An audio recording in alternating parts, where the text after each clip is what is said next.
আজ আমি মিষ্টি কুমড়া ভাজি করব। এজন্য মিষ্টি কুমড়াটাকে প্রথমে ধুয়ে মিষ্টি কুমড়া লম্বা লম্বা টুকরো টুকরো করে কেটে নিয়েছি। এর সাথে পেঁয়াজ কুচি করে নিয়েছি, কাঁচামরিচ ফালা করে কেটে চুলা একটি প্যান বসিয়ে এর উপরে তেল দিয়ে তেলটা যখন গরম হয়ে গিয়েছে তারপরে মিষ্টি কুমড়া, পেঁয়াজ কুচি ও কাঁচামরিচ একসাথে তেলের উপরে দিয়ে দিয়েছি।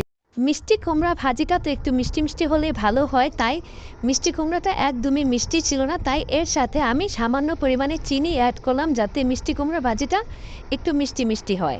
আর এই যে দেখুন তেলের উপরে মিষ্টি কুমড়াগুলোকে একদম ভাজা ভাজা করে নিচ্ছি। চুলার আঁচটা কিন্তু মিডিয়াম হাই হিটে রেখে আমি মিষ্টি কুমড়া ভাজিটা করে নিচ্ছি। মিষ্টি কুমড়া ভাজিটা কিন্তু একদমই গলে যায়নি, মিষ্টি কুমড়াগুলো আস্তে আস্তে রয়েছে। আর মিষ্টি কুমড়াগুলো কিন্তু একদমই ভাজা ভাজা হয়ে গিয়েছে, আর পেঁয়াজ কাঁচামরিচ সবই একদম ভাজা হয়ে মিষ্টি কুমড়া ভাজির কালারটা কত সুন্দর হয়েছে।